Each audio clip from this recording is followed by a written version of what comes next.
Hello viewers, আসসালামু আলাইকুম। Welcome back to Mahira's mamma YouTube channel এবং ফেসবুক পেজ থেকে নতুন আরো একটি ব্লগ দেখার জন্য আপনাদের কাছে চলে আসলাম। তো এটা হচ্ছে ঈদের দ্বিতীয় দিন।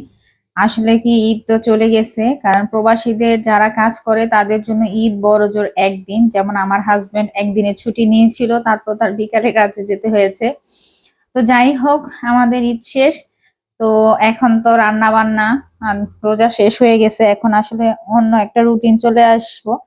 তো একটু সময় লাগতেছিল আমার হঠাৎ করে রান্না বান্না করে ইয়ে করার। তো যাই হোক, আজকে কি রান্না করবো ভাবতেছি, মাথায় কিছু ধরতেছিল না।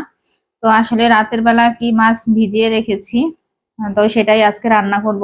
আর এখানে ওয়েদারটা খুব উজ্জ্বল ছিল। মাহিরা বলতেছিল, মা চলো আজকে ওয়েদার ভালো, আমরা বেড়াতে যাব। কিন্তু আসলে আমি সময় সুযোগ করে ওকে নিয়ে বের হতে পারি না। তো সকাল সকাল যেহেতু উঠেছি, মাহিরার বাবার জন্য একটু রুটি বানাবো, কারণ রুটিটা খেয়ে গেলে উনি মোটামুটি পছন্দ করে রুটিটা। আসলে সচরাচর তো এরকম খায় না, আমি আসার পর থেকে একটু রুটিটা বানানো হয় আর কি। তো ওইটা করে দেই, বা ডাল থাকলে একটু ডিম ভাজি করে দিলে ওটা উনি খেয়ে যাবে। তো মাহিরাও রুটিটা খুব পছন্দ করে, আর না হলে বলে যে চাপটি বানিয়ে দাও, ওইটা বানিয়ে দেয়।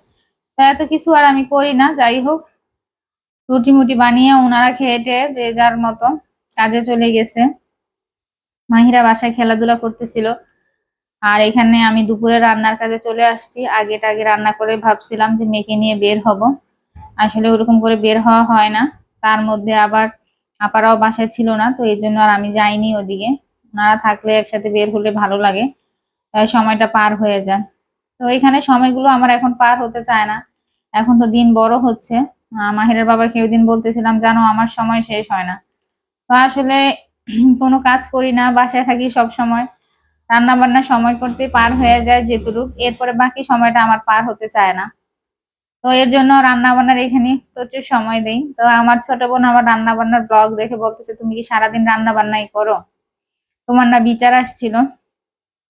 তো ওগুলা নিয়ে হাসাহাসি করি, একটু বাসায় ফোন দেই, শাশুড়িদের সাথে কথা বলি, বাসায় ফোন দিয়ে আম্মার সাথে কথা বলি। তো এখানে আমি ডাল বসাই দিছি, ডাল হবে আর এই মাছটাই রান্না করব। আসলে মাত্র তো ঈদ শেষ হলো, সেরকম একটা বাজার ঘাটও নেই। তো ভাজি ভুজি করার জন্য তেমন কিছু ছিল না। তো আমি মাহিরাকে বললাম যে রান্না বান্না শেষ করে আমরা বের হবো কাজ। এদিকে আমার মেয়ে অস্থির হয়ে গেছে, মা কখন বের হবো। ও একদম রেডি, ফ্রেশ ট্রেশ হয়ে। আর ওকে ঘুম থেকে উঠলে আমি গোসলটা সারিয়ে দিই। তা হলে কি ঠান্ডাটা ওইরকম লাগে না, যেহেতু ঠান্ডার দেশ, সকাল সকাল গোসলটা করে ফেললে একটু রোদ্রের মধ্যে গেলে শরীরটার মধ্যে বেশ ভালো লাগে। আর দুপুর টাইম গোসল করলে চুল শুকোতে চায় না, বাচ্চা মানুষ, বুকে কাশি লেগে গেলে আবার আরেক প্রবলেম। আর এখানে যে একটা অস্থিরতা, ডাক্তার ডুক্তার নিয়ে, এর জন্য ভয়ও আমিও যতটুকু পারি ওকে খুব সাবধানে রাখি।